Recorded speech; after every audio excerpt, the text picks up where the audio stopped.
दोस्तों, हमारे YouTube channel पर आपका स्वागत है। इस वीडियो में आज हम बात करेंगे एक जो नया टीज़र रिलीज़ हुआ है, स्वतंत्र वीर सावरकर जो फिल्म आने वाली है, उसका टीज़र अभी 28 तारीख को उनके जन्मदिन पर रिलीज़ हुआ।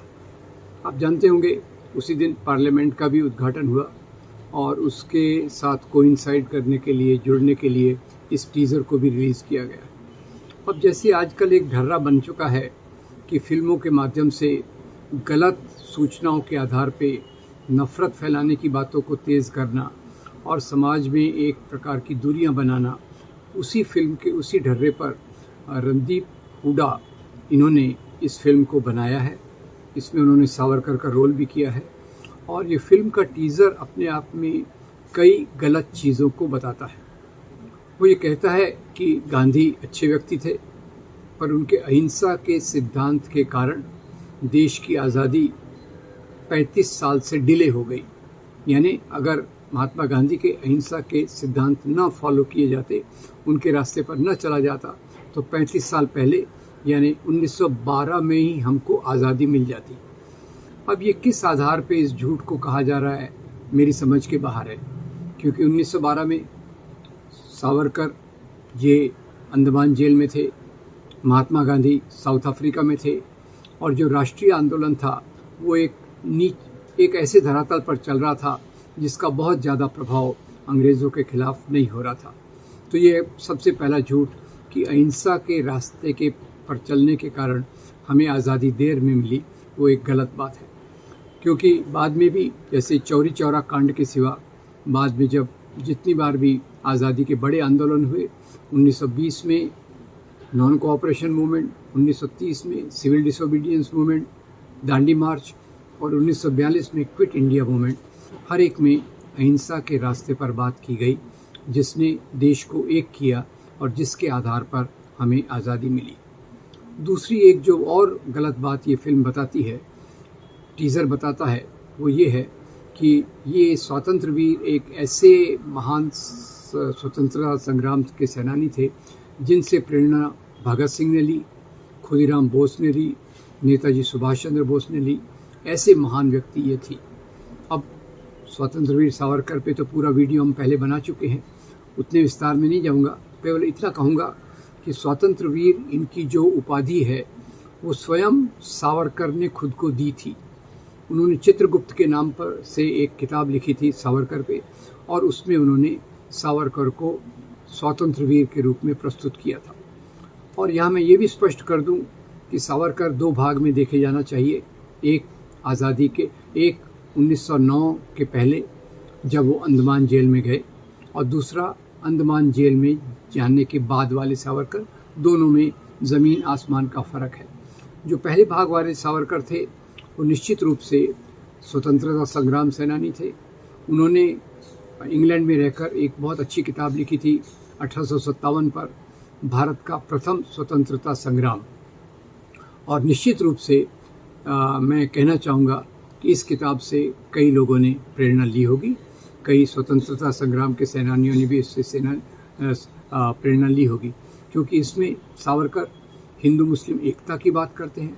सावरकर बहादुर शाह जफ़र, अज़ीमुल्लाह खान और जो 1857 के नेताओं की तारीफ़ करते हैं, और जो हिंदू राजा इसमें शामिल नहीं हुए उनकी आलोचना करते हैं, पर मामला यहीं ठहर जाता है। इसके बाद जो कहा जा रहा है कि उनकी प्रेरणा लेकर बाकी लोग स्वतंत्रता संग्राम में आए और बने, वो पूरा गलत है। जहाँ तक भगत सिंह और सुभाष चंद्र बोस, इन दो व्यक्तियों के बारे में मैं कहना चाहूँगा, भगत सिंह और सावरकर के विचार पूरी तौर से विरोधाभासी थे। सावरकर ने 1924 में ही हिंदुत्व या हिंदू राष्ट्र की बात कही, हिंदू मुसलमान के बीच में नफ़रत फैलाने की बात कही, जबकि भगत सिंह ने 1927 से ही लिखना चालू किया हिंदू मुस्लिम एकता की ज़रूरत। और उनका आखिर में एक लेख भी है, जिस लेख में उन्होंने सांप्रदायिक दंगे और उनका इलाज और उन नेताओं की तारीफ़ की है जिन नेताओं ने सांप्रदायिकता के विरोध में काम किया है। तो पहला सबसे महत्वपूर्ण परिवर्तन ये है।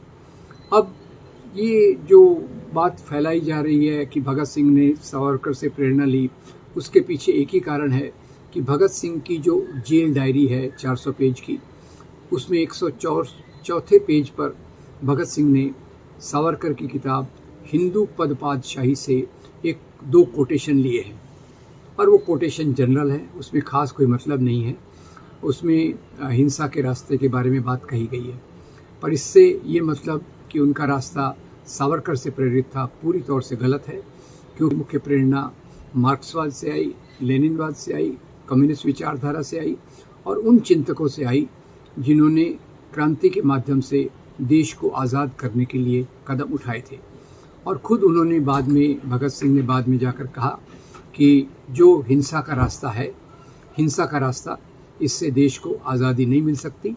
उन्होंने अपने पिता किशन सिंह को भी जो पत्र लिखा और उनके क्रांतिकारियों ने भी बाद में जो पत्र लिखा, उन्होंने यही कहा कि आज़ादी के आंदोलन से जुड़कर ही अहिंसा के रास्ते से हमें आज़ादी मिलेगी। हिंसा का रास्ता हमने शुरू में अपनाया था, पर वो रास्ते पर चलकर एक आंदोलन विस्तृत नहीं हो सकता, बढ़ नहीं सकता, ये उनकी बात थी। तो दोनों मुद्दों पर भगत सिंह और सावरकर के विचार एक दूसरे के विरोधाभासी हैं। सावरकर हिंदू राष्ट्र की बात करते हैं, भगत सिंह भारतीय राष्ट्र की बात करते हैं। भगत सिंह ब्राह्मणवादी व्यवस्था के आधार पर बाद में मनुस्मृति का गुणगान करते हैं, जबकि भगत सिंह मजदूर, किसान, दलितों के अधिकारों की बात के लिए पूरी तौर से अपने आप को समर्पित करते हैं। तीसरा देखा जाए तो 1911 के बाद सावरकर बार बार लगातार अंग्रेज़ों से माफ़ी मांगते हैं और कहते हैं अगर आपने मुझे छोड़ दिया तो मैं पूरा आपका साथ दूंगा, और वही बात का उन्होंने पालन किया, कभी भी अंग्रेज़ों के खिलाफ किसी संघर्ष में हिस्सा नहीं लिया। तो उनके 7 माफ़ीनामे इसी बात को दर्शाते हैं कि वो किस प्रकार से अंग्रेज़ों के प्रति वफादारी दिखा रहे थे, और ये वफादारी उन्होंने जीवन भर दिखाई।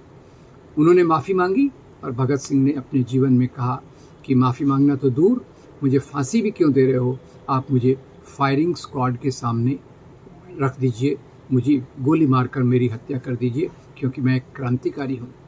अपने पिता किशन सिंह को भी उन्होंने कहा कि अभी जो आज़ादी का आंदोलन चल रहा है उसमें आप महात्मा गांधी का साथ दीजिए और इसी रास्ते पर चलकर हमको आज़ादी मिलेगी।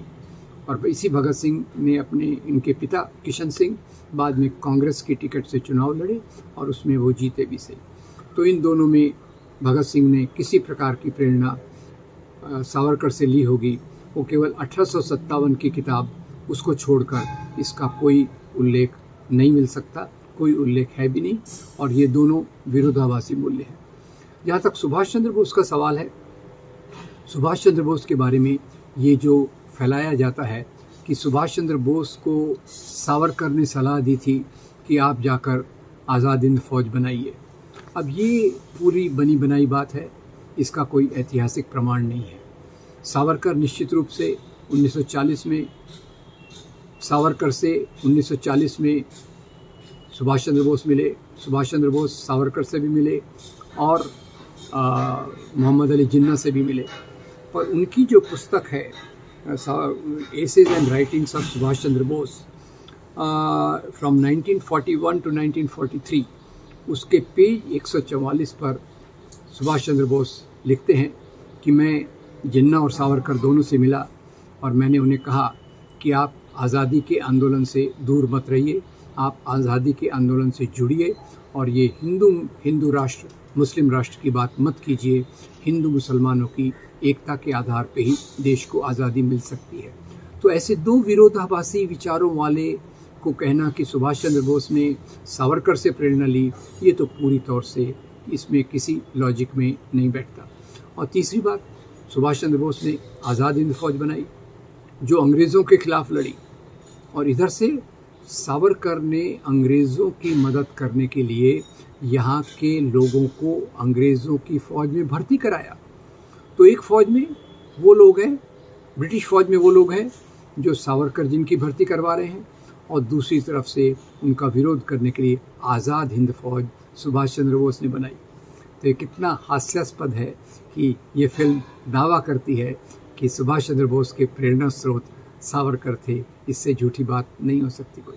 और अंत में इतना भी कह सकते हैं कि जो फौज, आज़ाद हिंद फौज नेताजी सुभाष चंद्र बोस ने बनाई, उसमें उन्होंने गांधी बटालियन रखी, नेहरू बटालियन रखी, मौलाना आज़ाद बटालियन रखी, सुभाष चंद्र बोस बटालियन रखी, पर उसमें सावरकर बटालियन का कोई उल्लेख नहीं मिलता।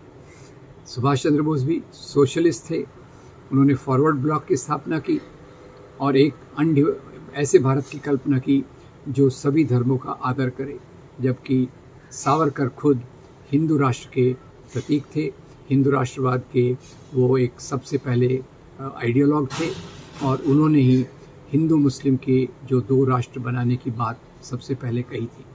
तो ये फिल्म एक उसी कड़ी में और एक फिल्म है जो झूठ के आधार पे हिंदू राष्ट्रवाद की कल्पना को, हिंदू राष्ट्रवाद के विचारों को, हिंदू राष्ट्रवाद की राजनीति को समाज पे लादना चाहती है।